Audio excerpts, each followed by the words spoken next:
नमस्कार दोस्तों, स्वागत करते हैं पेंसिल एजुकेशन अकेडमी के लर्निंग प्लेटफॉर्म में। आज हिमाचल प्रदेश स्कूल शिक्षा विभाग के द्वारा से एक बदलाव देखने को मिला है।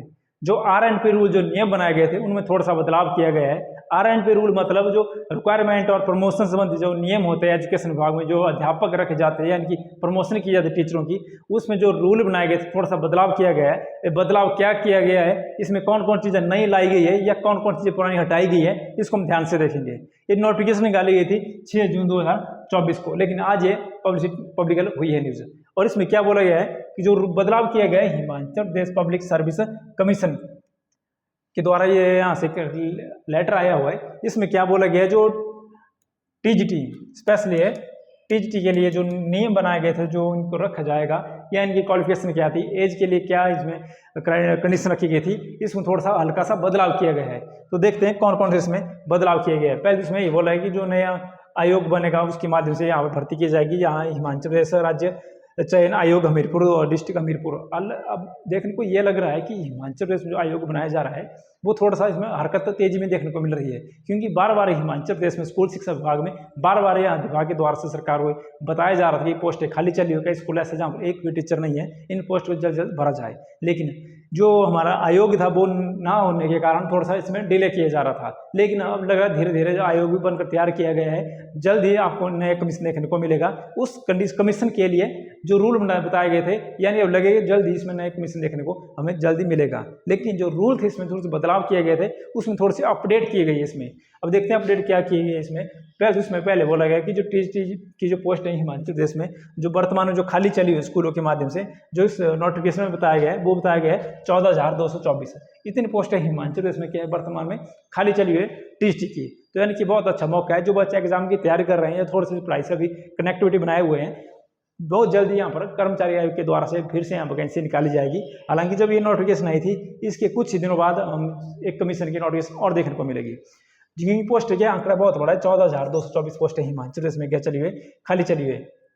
और इसमें कोई पे स्केल लेवल 10 का पे स्केल दिया जाएगा, और जो पोस्टें हैं 14,224 पाई गई है। अब इसमें बोला गया है एज कंडीशन का। हालांकि एज कंडीशन वैसी की वैसी है, पहले भी कहते 18 से 45 साल के बच्चे जो TGT के लिए अप्लाई कर सकते थे, इसमें वही बोला गया है कि जो एज रहेगी वो रहेगी 18 से 45 साल। इस हिसाब से SC ST OBC इसमें लिखा गया है, जो SC ST OBC बच्चे होंगे उनके लिए क्या दिया जाएगा, थोड़ी सी और छूट दी जाएगी, 3 साल 5 साल उस हिसाब से इनको छूट दी जाएगी।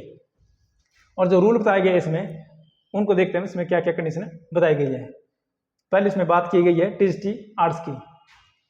जो TGT के लिए आर्ट्स जो अप्लाई करेंगे बच्चे उनके लिए कंडीशन क्या रखी गई, इसमें वही BA जो MA की होगी एक्स्ट्रा वो भी कंसिडर किए जाएंगे। और इसमें जो परसेंटेज की बात की गई है वो की गई है 50% की बात, और 2 साल की BEd। हालांकि अब जिसके बाद 1 साल की होगी वो भी इसमें वैलिड मानी जाएगी।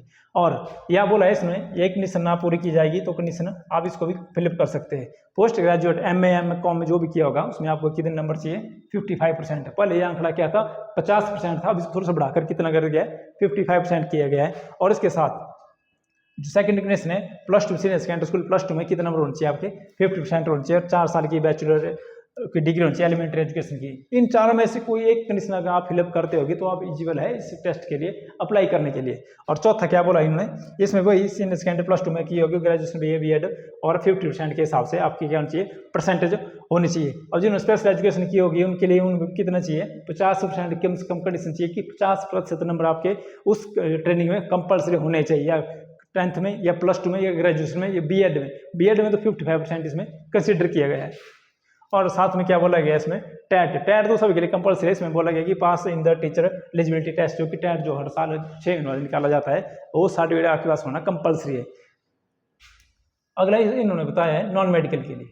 नॉन मेडिकल कंडीशन वही है जो आर्ट्स के लिए वही बताई गई। इसमें क्या 50% आपके नंबर होने चाहिए, और +2 में अगर साइंस हो गया, नॉन मेडिकल के लिए अप्लाई कर रहे हो तो साइंस में कितने होने चाहिए, आपके 50% होने चाहिए। 4 साल का बैचलर ऑफ एलिमेंट्री एजुकेशन, अगर BEd ना की होगी तो एलिमेंट्री एजुकेशन के आप कम से कम 4 साल का आपके पास डिप्लोमा होना चाहिए। और इसमें फिर से वही बोला गया कि आपके पास क्या होना चाहिए, टैट होना चाहिए, जो कि हर एग्जाम के जैसा टीचर बनने जा रहे होगे तो टैट तो कम से कम क्या है, कंपलसरी है। चाहे प्राइवेट स्कूल में अप्लाई करें, टैट सभी के लिए क्या किया इसमें अप्लाई कर दिया गया है, कंपलसरी कर दिया गया है।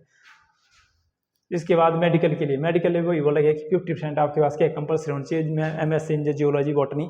और लेकिन परसेंटेज ध्यान दिया जाना चाहिए, इसमें 55% कर दिया गया है, इस बार इसमें बदलाव किया गया है। और क्या बोला गया है, वही 4 साल के डिप्लोमा एलिमेंट्री एजुकेशन। अगर आपके पास बीएड नहीं है तो आपके पास क्या होना चाहिए, स्पेशल एजुकेशन में डिप्लोमा एलिमेंट्री होना चाहिए, वो भी 4 साल का। या आपके पास बीएड होगी 1 साल की, 2 साल की, दोनों इसमें चली जाएगी। जिन्होंने 9 साल की 9 महीने की बीएड की होगी वो भी इसमें चलेगी, और जो 2 साल जो आजकल वर्तमान सरकार जो कर रही है 2 साल की, वो भी इसमें चलेगी। और वही इसमें बोला गया कि टेट क्या होना चाहिए, इसमें कंपल्सरी होना चाहिए। अब इसमें और क्या बोला गया है, इसमें जो बात की जाएगी जेएफटी और शास्त्री भर्ती के लिए। जेएफटी और शास्त्री भर्ती के लिए इसमें इन्होंने अलग कंडीशन रखी इस बार कि पहले तो इसमें यही बोला है कि 50% डायरेक्ट रिक्वायरमेंट से रेगुलर बेसिस पे इसमें भर्ती की जाएगी। 50 कितना बोला इसमें 75%, मतलब अगर 100 पोस्ट निकलेगी 75 पोस्ट जाएगी डायरेक्ट और 25% जाएगी बैच वाइज, जो कि सरकार का बहुत अच्छा कदम है, क्योंकि ज़्यादा से ज़्यादा क्या होना चाहिए, डायरेक्ट रिक्वायरमेंट से भर्ती की जानी चाहिए। और दूसरा बोला है इन्होंने इसमें कैटेगरी के लिए जो जेएफटी और शास्त्री के लिए,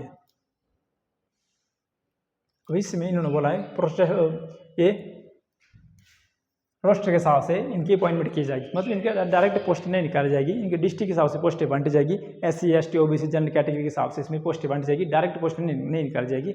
जैसे मान लो एग्जांपल के लिए मंडी में 100 पोस्टें आई है, तो SC के लिए कितनी जाएगी, ST के लिए कितनी जाएगी, OBC के कितनी, जनरल के लिए कितनी, इस हिसाब से यहाँ पर रोस्टर के हिसाब से जेएफटी और शास्त्री में साथ में किया है इन्होंने। शास्त्री बोला है कि शास्त्री की रिक्वायरमेंट वैसी होगी, ना कि डायरेक्ट रिक्वायरमेंट से क्या क्या है कि इसमें कैटेगरी के हिसाब से पोस्टें दी जाएगी। और ये इसमें बदलाव किए गए थे, ये जो रूल बनाए थे उस रूल के हिसाब से इसमें बताया गया है।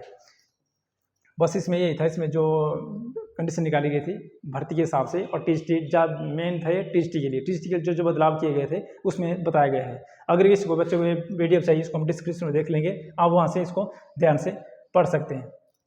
इस हिसाब से ऐसा लग रहा है कि बहुत जल्दी हिमाचल प्रदेश जो राज्य कर्मचारी आयोग बने जा रहा है हमीरपुर में, बहुत जल्द इसमें टीचर के लिए खासकर शिक्षा विभाग में जल्द ही इसमें पोस्टें देखने को मिलेगी। इसलिए जो आप पढ़ाई कर रहे हो, स्टडी कर रहे हो कहीं से भी, उसको जारी रखें। मिलते हैं अगली वीडियो में, तब तक के लिए जय हिंद।